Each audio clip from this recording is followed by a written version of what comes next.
Welcome back to Mad Marketing's YouTube channel. Today I'm going to be talking about 5 things that are absolutely essential for you to be an authentic leader. Before we jump in and start discussing those 5 things, I do want to remind you, like the video and subscribe. This is going to help YouTube's algorithm push the video further, reach a broader audience so that more and more people can start to gain value from these videos and better their lives. So when I talk about the 5 things that make an authentic leader, this goes well in your business and career and professional life. However, this can apply to every single aspect of your life, whether you're a family man or woman, a business owner, an employee, even when it comes to your friendships. Being an authentic leader can go a long way for you, and it will help better your life in all the parts of your life that actually are important to you. So without further ado, let's jump in. Number 1, decision making ability. Nobody knows what's gonna happen an hour from now. Nobody knows what's gonna happen a week from now, a month from now, 10 years from now. Yes, you can make plans. You can have a plan in mind. You can have a plan written down somewhere. However, the longer you're alive, the longer you realize, or the easier it is to actually realize and understand that it doesn't matter how much planning you do, it's never guaranteed for any situation to work out how you planned it. So when I say you need decision making abilities, is that you have a goal that you want to reach. And although on your way to reaching that goal, you have outlined a plan for yourself, it won't go according to plan, and you need to have the decision making abilities to make a swift decision that will help you reach that goal. I could have everything, all my ducks in line. Tomorrow I could wake up and one duck could be missing. Now, I could focus on that duck missing, or I can start building a new duck and put it in place. So you kind of gain this decision making ability where it's okay, I understand what the problem is, but I'm not going to focus on the problem. Focusing on the problem doesn't solve the problem. I focus on solutions. I make decisions to get me a solution that brings me closer to my goal. Again, I make decisions that bring me solutions that bring me closer to reaching my goal. I do not focus on the problem. The problem has happened. It has occurred. It is now in the past. All I have control over is right now in this moment. Another thing, when it comes to your decision-making abilities, it's not just focusing on the solution and focusing on a solution that brings you closer to your goals, but it's also having the ability to make a decision without having your emotions engaged. Why is that important? What I've learned in my lifetime is sadness can come from thoughts, stories, memories from the past. And so you might make decisions based off of those emotions. Then there's anxieties and fears. Those are stories created in the mind over worries of something that may potentially happen or is so ridiculous that it would actually never happen, but you might make a decision that helps you avoid the made up story that you've created on your own. So you need to be able to make a decision without engaging in these kinds of emotions. If you make a fear-based decision, fear is usually comes from thoughts of the future, thoughts of potential future outcomes that may never even come to realization because they're just too outrageous, and it's just the absolute worst case scenario that you can come up with, right? So, of course, it makes sense when making a decision. You understand the risks and the reward from a logical standpoint, not an emotional standpoint. That's extremely important. If you need to train yourself to understand where you're having an emotional tie or an emotional investment into something, and you need to be able to step back and separate those emotions from your logical decision making abilities. Extremely, extremely important. And even if that takes some time for you to do, start practicing it. Practicing understanding and realizing when an emotion is engaged with you, and practice turning that off, or practice telling it to wait until later, until the big decisions have been made. So that's extremely important. And being an authentic leader is the ability to make tough decisions without your emotional investments necessarily. Number 2, and this one's going to be interesting. We just spoke about how you need to make decisions without engaging your own emotions. But an authentic leader has extreme skill and ability for empathy. You're able to understand others. You're able to understand their emotions. You are essentially leading these people, and some of them may think logically and will follow in your footsteps, follow your lead, because they agree with the logic or the moral standing for your decision. However, there are people who think emotionally. You need to have empathy. You need to be compassionate and understanding. You need to understand what it is they're feeling, why they are feeling that way. And it's not your job to tell someone how to feel as a leader. Your job is just to understand and ultimately allow them to make their own decisions.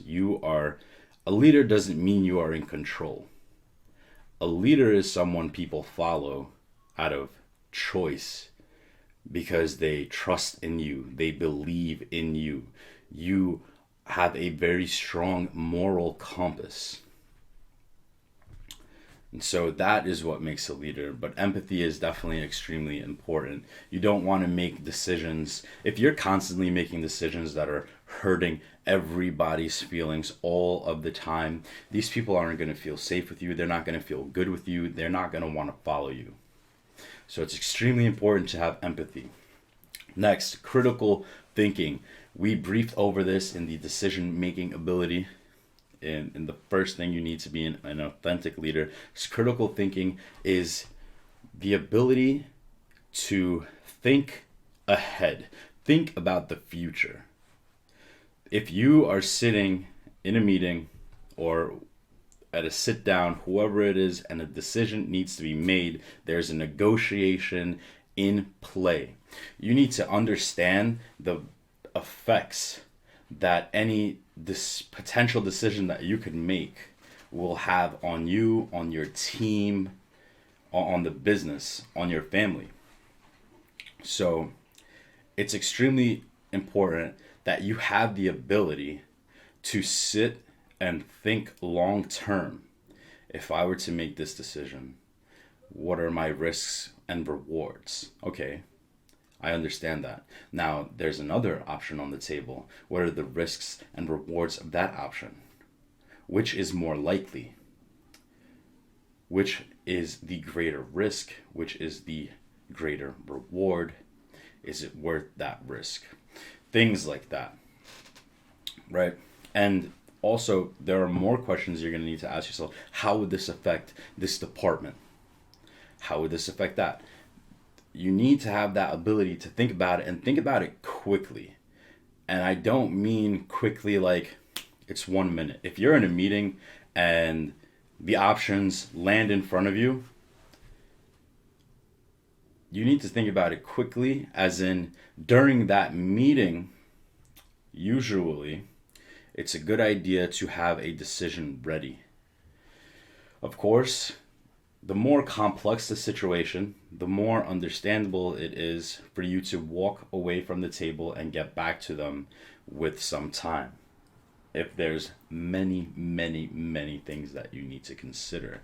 However, never, ever feel shy or uncomfortable taking your time and sitting there in complete silence thinking. This is something that a lot of people are uncomfortable doing. Silence can be so uncomfortable for people, and it is extremely powerful. So if you were to ask me a question, if I like whatever, chocolate or vanilla ice cream, not a big decision, but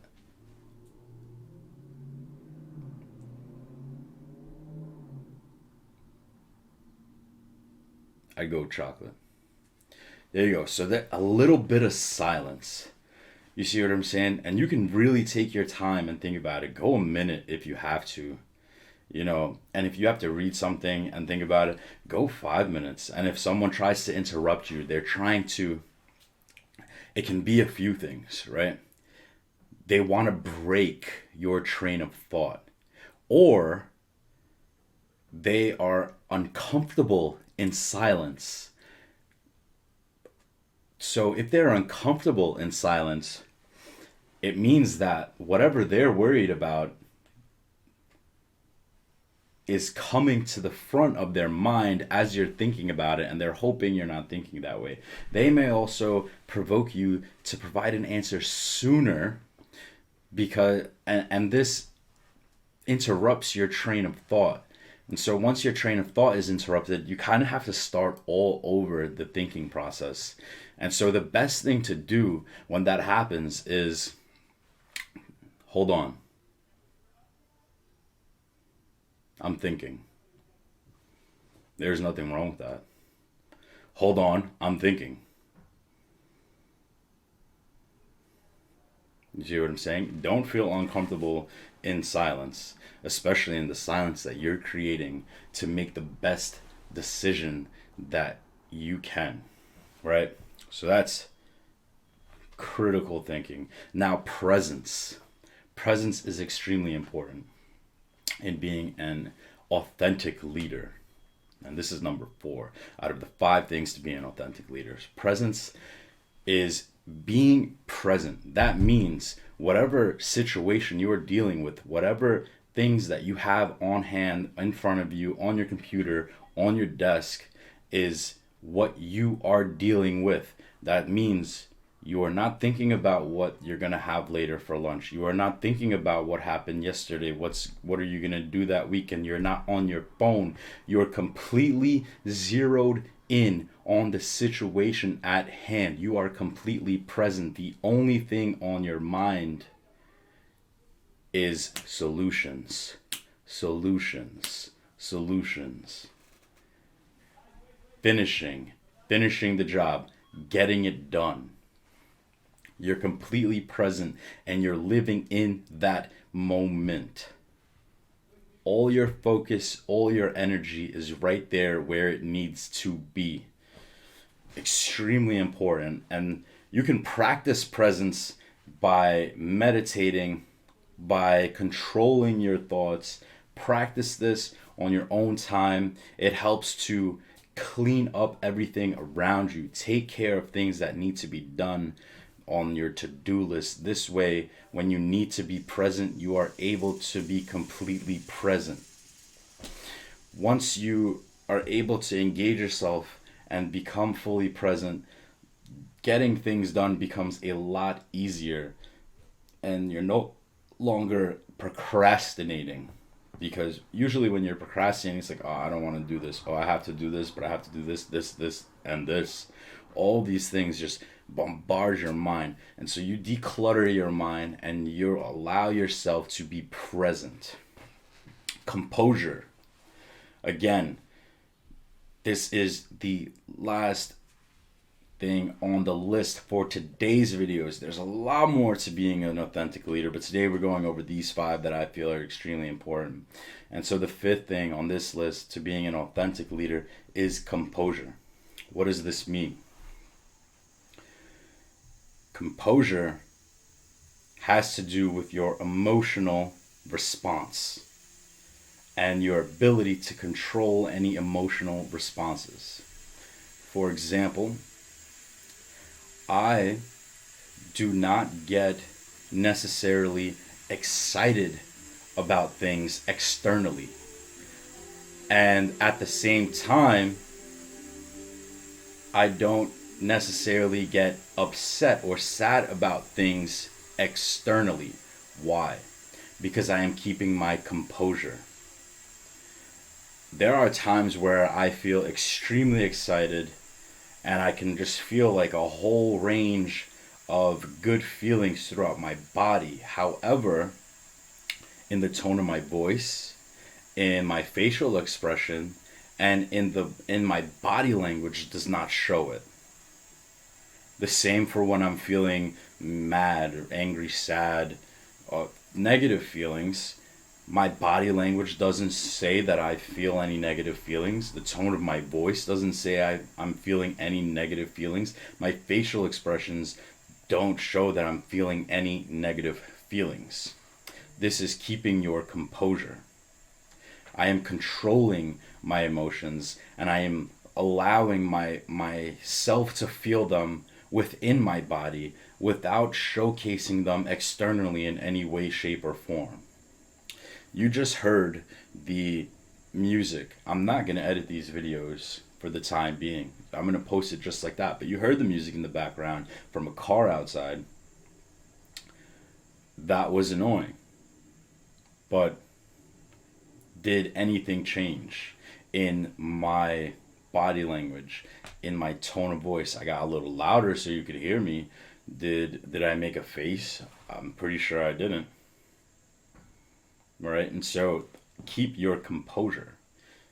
People, when you come across people who understand how to read body language and like read people by looking, you ever look at someone's eyes and you kind of like hear their thoughts? When you come across people like that, it's extremely important, especially in negotiations, to be able to keep your composure. They can, because they'll be able to size you up. They'll be able to read you. And as an authentic leader, it's in your best interest to prevent people from sizing you up, to prevent people from reading you until you have made it real by speaking it yourself. And how can you do that? By keeping your composure. So let's say you're worried about a particular option because that option isn't good for your accounting team. You'll have to cut some people or something like that, and this bothers you emotionally, and that's okay. You know, they're your accountant team and you like the people there. You know, you hire them for a reason. You got along with them. You don't really want to let them go. However, you have like an emotional response. That emotional response can be completely hidden. You can feel it inside, but it doesn't need to show externally. And so that probably wasn't the best example, but in your daily life, in your professional life, you'll come across situations that engage your emotions. And when you do, I recommend that you actually start paying attention to the things that make you feel your emotions, and then start paying attention to what you do when you feel those emotions. This is going to help you get better control over your emotions and help you understand the things that make you feel a certain way, and you can work on those things so that you don't have to feel anyway when certain things come up like that again in the future. And then there's also, we're all human, so you're going to feel things time to time, but keeping your composure is important.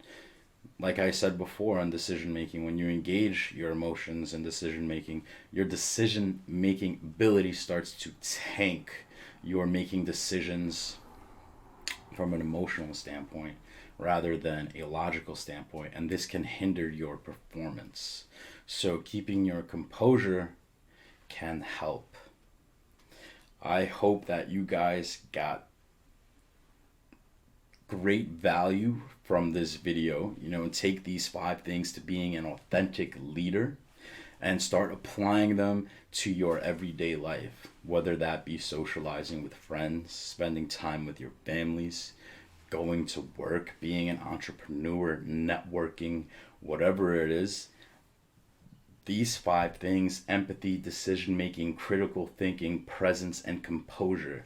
You can start applying those things to your life today, and you will start to reap the benefits. So don't forget, like and subscribe, and share this video with anyone who you believe would find value in this, anyone who is looking to be a better leader. Thanks for watching, and I'll see you guys next time.